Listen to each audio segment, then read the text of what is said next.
10वीं 11वीं 12वीं के बच्चे स्कूल जाने लगे हैं। बसों और शादियों में भी थोड़ी थोड़ी अनुमति मिलती चली जा रही है लोगों की।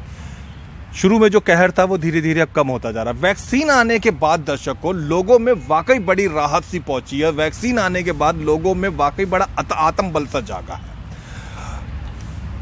आज हम मौजूद है यहाँ पर निहाल विहार क्षेत्र में स्वामी मुकेशानंद जी के पास में। मुकेशानंद जी एक बहुत प्रसिद्ध सन्यासी है, महात्मा है। जिन लोगों ने भी देवानंद की गाइड फिल्म देखी हो तो याद होगा किस तरीके से देवानंद जी एक सिंपल जीवन जीते जीते गाइड फिल्म के राजू अचानक एक संत महात्मा बन जाते हैं। लोग उनके दर्शन करने आने लगते हैं, उनके छूने से, उनके कहने से काम लोगों के हो जाते हैं। ऐसे ही महाराज जी के वचनों से भी, जो हमें मुकेशानंद के वचनों से भी लोगों के बहुत सारे काम हो जाते हैं। आइए हम उनसे इसी विषय बात करते हैं। अच्छा, आपका बहुत बहुत स्वागत है मुकेशानंद जी ताज़ा खबर चैनल में। जय गुरु नानक। जी जी हाँ जी, बोलिए। नमस्कार। तो सर्वप्रथम आप ये बताएं, वो कोरोना वैक्सीन लगा रही हैं, आपने ये खबर सुनी तो आपके मन को कैसा लगा? जबकि कोरोना का बड़ा हाहाकार था, अब कोरोना वैक्सीन आने की वजह से लोगों को राहत पहुंची है, तो जब आपने पहली बार ये खबर सुनी कि वैक्सीन लगना शुरू हो गई है तो आपको कैसा महसूस हुआ? जब मुझे ये लगा, जब मैंने सुनी कि मेरी वैक्सीन आ गई और दवाई और सारे बाजारों में लग रही है, सारे हॉस्पिटलों में लग रहा है, मुझे बहुत अच्छा लगा। जी। सुन के लगा कि मेरा हिंदुस्तान के भाई अब खुलेआम जी सकेंगे, डर की जिंदगी हट जाएगी। जी जी। पर जब देखते देखते सबको पता लगा, अभी तक सरकार ने या कोई मेरे भाई ने या कोई बड़े नेता अधिकारी ने ये नहीं कहा कि किन्नर समाज को, साधु समाज को भी वैक्सीन की जरूरत है। इन्होंने सब ने कहा भाई नर और नारी को लगाओ। भाई हम नर नारी तो है, पर हमें भी तो भगवान ने बनाया है, हम भी किन्नर हैं, साधु हैं, सन्यासी हैं। किन्नरों का, साधुओं का किसी ने भी नहीं सोचा कि इनको भी वैक्सीन की दवाई जरूरत है। भाई इनको भी पब्लिक डीलिंग हम लोग करते हैं। पब्लिक डीलिंग के साथ साथ हर किसी से मिलना जुलना होता है। हमारा भी जीवन है, हमारा भी जीवन है और हम भी इसमें रहते हैं और समाज में ही रहते हैं, समाज से बाहर तो रहते नहीं है। तो इसलिए सबसे अनुरोध है मेरा सरकार से भी, भाई जल्दी से जल्दी किन्नर समाज वालों को भी लगाई जाए, क्योंकि हम इलाके में भी जाते हैं, बधाइयाँ भी लेते, मेरे भाई बहन जितने भी हैं सब कहीं बच्चों से भी मिलते, तो हमें भी इन चीज़ों की जरूरत है। मतलब जैसे और नौकरी पेशा या कारोबारी लोग दूसरों के टच में रहते हैं, आपका कहना है कि किन्नर समाज भी टच में रहते हैं? हाँ, हम तो ज्यादा रहते हैं जी। हम पूरे इलाके में घूमते हैं, इलाके में जाते हैं, या मेरे पास भी यहाँ मंदिर आश्रम में पब्लिक आती है, तो पब्लिक की जो डीलिंग है, हमें तो पब्लिक जो हाथ कहते हैं, हाथ लगाने से भी कोरोना होता था, तो हमें तो हाथ भी रखना पड़ता है, आशीर्वाद भी देना होता है, और दुनिया आशीर्वाद लेने के लिए ही हमारे पास आती है, बधाई देने के लिए आती है, तो इसीलिए आती है ना। तो अब सरकार को ये भी सोचना चाहिए कि किन्नर समाज को भी ये टीके लगने चाहिए। मेरी इतनी सरकार से अनुमति है और हाथ जोड़ के विनती है सरकार से, किन्नर समाज को भी ये टीके लगने चाहिए। बहुत अच्छा। तो अच्छा ये बताइए कि सरकार दो तरीके से ये वैक्सीन प्रोवाइड कर रही है। एक लोग जो सक्षम है वो खरीद के लगा सकते हैं, और एक सरकार के द्वारा फ्री में लग रही है। तो किन्नर लोगों को आप किस श्रेणी में रखना चाहेंगे? मतलब वो खरीद सकते हैं या फिर उनको भी? देखो, किन्नर समाज के अंदर गरीब से गरीब है और अमीर से अमीर है। अच्छा। किन्नर समाज में गरीब से गरीब ऐसे हैं जी कि जो गुरु लोग हैं, जी। उनके पास तो 10-10 जगह से चेले कुमा के दे रहे हैं, तो उनके पास तो सब चीज के लाखों लाखों रुपए आते हैं। अच्छा। और जो बेचारे गरीब हैं, गरीब मतलब कैसे किन्नर है, जो रोडों पे हैं, जो इनकी गुरुओं के साथ नहीं बनती है, वो अपना अलग जीवन व्यतीत करते, तो वो कहाँ से लगाएंगे? उनको सरकार अपनी तरफ से लगाए। क्यों सरकार अपनी तरफ से इसलिए लगाए?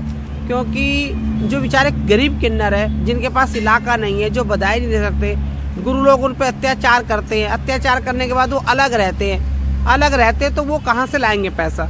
तो मेरा सरकार से अनुरोध है, जिनके पास पैसा है वो पैसे से लगाए, जिनके पास पैसा नहीं है उसको सरकार लगाए। बहुत अच्छा। तो यहाँ स्वामी मुकेशानंद जी ये कहना चाहते हैं कि जितने नर नारी को ज़रूरत है वैक्सीन की, उतनी ही आवश्यकता किन्नर समाज को भी। किन्नर समाज भी समाज का एक महत्वपूर्ण अंग है, एक समाज का एक हिस्सा है। ये लोग भी हमारे समाज में रहते हैं, मकान लेके दुकानों पे जाते हैं, लोगों से मेल जोल करते हैं, होली दिवाली ईद वगैरह पे। तो इस वजह से वैक्सीन पे हक जितना नर नारी का उतना इनका भी है। ये बेध्यानी रही कि सरकार का उस तरफ ध्यान नहीं गया, लेकिन मुकेशानंद जी चाहते हैं कि सरकार उन पर भी उतना ही ध्यान रखे। अच्छा मुकेशानंद जी, ये बताइए कि आपकी यात्रा के विषय में अगर हम पूछें तो एक किन्नर से और महात्मा तक पहुंचने की गाथा में पूछे, कैसा लगता है? एक आपको यहाँ पर लोग आते हैं, आपके मैं देखता हूँ चरण छूते हैं, उनकी मुरादें पूरी हो जाती हैं आपके आशीर्वाद से, तो मैं देखता हूँ उनकी आंखों में आंसू भरे हुए जिस हिसाब से धन्यवाद करते हैं। अब कैसा प्रतीत होता है आपको उनको देखकर? देखिए, ये तो जब से ये सृष्टि रची है जी, कि किन्नर समाज तो जब से ही है जी, पर किन्नर समाज के अंदर क्या है कि लोग दुआ लेना तो चाहते जी। हैं, पर किन्नर समाज थोड़ा सा उनका रहन सहन अलग करके पब्लिक है ना उससे कटती है जी। और यही बस मुझे थोड़ा सा आउट लगता था, भाई हम इतनी दुआ देते हैं, इतना अच्छा करते हैं, समाज के बीच में रहते हैं, फिर भी समाज हमसे अपने घर में बिठाने से कटता है जी, तो मुझे थोड़ा सा अच्छा नहीं लगा। तो मैं धीरे धीरे साधु संन्यासियों की जिंदगी में आ गई। जी। अभी भी मैंने ये देखा है कि लोग किन्नर की रूप से ही देखते हैं, आशीर्वाद देते हैं, हम उन्हें वो देते हैं, पर परमात्मा है और ये तो देव दानव किन्नर जन्म से ही है, आज से नहीं, जब से सृष्टि रची है सबसे ही किन्नर है। और किन्नरों की दुआ में ताकत है, क्योंकि अर्धनारीश्वर भी किन्नर थे। माँ राधा, जिसको माँ राधे राधे बोलते, वो आत्मा रूपी, वो भी एक किन्नर थी, क्योंकि उन्होंने भी रास रचाया, किन्नर भी रास रचाते हैं। वो भी पति परमात्मा को मानते हैं कि राधा रानी भी पति परमात्मा को मानती थी। तो बस इसलिए भगवान। अच्छा, हमारे दर्शक जानना चाहते हैं कि आपके आशीर्वाद से लोगों की मुरादें पूरी हो जाती हैं, मन्नत पूरी हो जाती है, आरजुएं पूरी हो जाती हैं, तो ये अलौकिक शक्ति, ये चमत्कारी शक्ति आपको कहाँ से प्राप्त होती है कि आप हाथ रखती हैं और लोगों की मुरादें पूरी हो जाती हैं? ये कोई पावर है, ये इसका मुझे भी नहीं पता, ये कोई पावर है। मैं तो मालिक का ध्यान लगाती हूँ, कर्म करती हूँ। मैंने जैसा कहा, कभी व्रत, कभी पूजा, कभी पाठ करी, मैंने अपनी परमात्मा को अपने हृदय में माना, और मानने के बाद लोग आते हैं, हाथ रखने से भला हो जाता है। भला करने वाला कौन है? वो परमात्मा को पता है, और भला हो कैसे रहा है वो परमात्मा को पता है। बस मेरा समाज से प्यार है और मैं समाज से प्यार करती हूँ। मैं हर आदमी के अंदर उसका रूप रंग देखती हूँ, हर आदमी में उसका आत्मा जो है वही परमात्मा है। आशीर्वाद देने से ही भला हो जाता है, और पब्लिक गुनगुनाती है, नाचती गाती आती है यहाँ पर। ये उस मालिक का पता है कि वो मालिक कैसे पुजवाना चाहता है। बस इतनी मेरी कृपा है इस दातार से, भाई उसने मुझे किन्नर बनाया और वो पुजवा रहा है, उसकी मेहर है।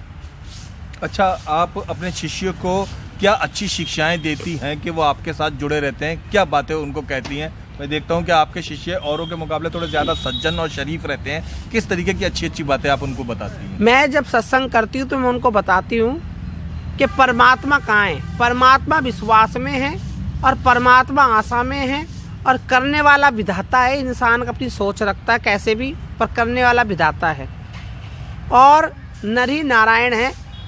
इंसान को अपना कर्म करना चाहिए, क्योंकि कर्म प्रधान है, और कर्म के साथ जुड़ी अपने अपने विश्वास के साथ अच्छी अच्छी बातें करनी चाहिए। और ये जो आत्मा है यही स्वयं परमात्मा है, ये बाहर नहीं। हम लोग जो बाहर देख रहे हैं वो अंदर है, और जो अंदर है वही बाहर है।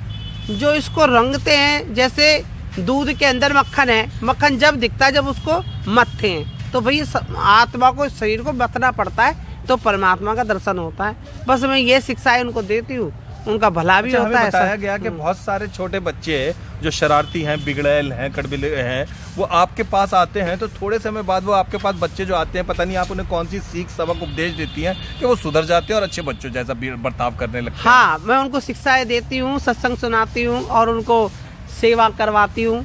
जैसे वो बच्चा देखो सेवा कर रहा, बिगड़ा हुआ था, वो पहले गांजा पीता था। अच्छा। हाँ, और वो बिगड़ा हुआ था, अब वो छोड़ के यहाँ सेवा कर रहा है, मंदिर की सेवा हाँ, कर रहा है। अच्छा, ये मंदिर की सेवा कर रहा है। तो ये गुरु महाराज की कृपा है। ये यहाँ इनके माँ बाप ने उनको छोड़ रखा है, यहाँ सेवा कर रहे हैं, सेवा के भाव से रहते, और धीरे धीरे गंदे नशे पत्ते छोड़ देते हैं, और मालिक का कर्म होता है। जय गुरु गोरख। नशे के बारे में आप क्या कहते हैं? बहुत सारे लोगों में नशे की जो लत है, हमने सुना है आप बड़ी नफरत करती हैं। मैं नशे से तो बहुत नफरत करती हूँ, धुएं धक्कड़ से बहुत नफरत करती हूँ। देखो, इस आश्रम में तो आप पी के आने वालों को मैं जो लोग पी के खा के आते हैं, ऐब नशा करके आते हैं, उनको मैं एंट्री नहीं करने देती। हाँ, अंदर नहीं है। कहने का फर्ज ये है मेरे को, नशा करने वालों से, पर नशा करने वालों से ये है कि बेटा, नशा एक उम्र का होता है, बचपन से लोग आजकल बिगड़ जाते हैं। नशा पहली बात तो करना क्यों? नशे तो इंसान को राक्षस बना देता है। नशा तो इंसान को जिंदगी से बेजिंदगी का कर देता है, कोई दीन का नहीं छोड़ता। नशा इंसान को झुकाता है, नशा नहीं करना चाहिए। अब सरकार को इस बात पे बैन भी लगाना चाहिए, रोड पे चलते हुए बीड़ी नहीं पीनी चाहिए। सरकार को इस बात का बैन लगाना चाहिए, जंगलों में, पार्कों में या जहाँ पब्लिक पैलेस हो वहाँ पे कोई नशा नहीं करना चाहिए। पर दुनिया पब्लिक खुलेआम करती है, सरकार हो चाहे कोई हो, उनको सबको इस चीज़ का बंधन लगाना चाहिए। भाई नशे की एक जगह बनानी चाहिए, जिसको बीड़ी सिगरेट पीनी वहाँ पिए, हर जगह खड़ा होकर ना पिए, हर जगह गंद ना डालें। देखो तुम देखते हो हमारे हिंदुस्तान में कहीं भी रोड पे कुछ भी फेंक देते, कूड़ा फेंक देते, गंद फेंक देते, उससे कोई फायदा नहीं।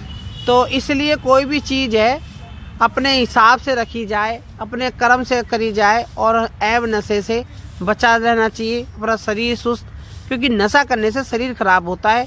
जब शरीर खराब होता है तो शरीर के अंदर आत्मा बैठी है, आत्मा तो पहली खराब है, क्योंकि जब नशे के अंदर आ जाएगी तो उसकी आत्मा तरसेगी अंदर और शरीर तो खराब है। पर आत्मा को अगर शुद्ध रखना है तो भजन सुनो और शरीर को सही रखना है तो मेहनत करो। आजकल लोग मेहनत नहीं करते, शरीर का नशा करके कहीं पार्कों के अंदर लेटे बैठे रहते, कहीं कुछ करते, कहीं अपने घरों में कलेश करते। नशा इंसान की ज़िंदगी को ख़राब करके रख देता है। तो इसलिए नशे से बचो, मेरी सबसे विनती है, मेरी सबसे हाथ जोड़ के रिक्वेस्ट है, भैया नशे से बचो और नशे से बचो। जय गुरु। बहुत बढ़िया, बहुत बढ़िया। दर्शकों, इससे अच्छा संदेश मैं मान नहीं सकता कि कुछ और हो सकता है कि वाकई नशा आदमी की आत्मा को, शरीर को बिल्कुल बर्बाद करके रख देता है, आत्मा को, शरीर को और साथ में पॉकेट को भी, जेब को भी, पैसे को भी बर्बाद। और नशे से बुरी कोई आदत ही नहीं हो सकती। इसलिए नशा छोड़ देने के ऊपर जो स्वामी मुकेशानंद जी ने कहा, मैं खुद उसका बड़ा समर्थन करता हूँ और यह भी अनुरोध करता हूँ कि आप अपने अड़ोस पड़ोस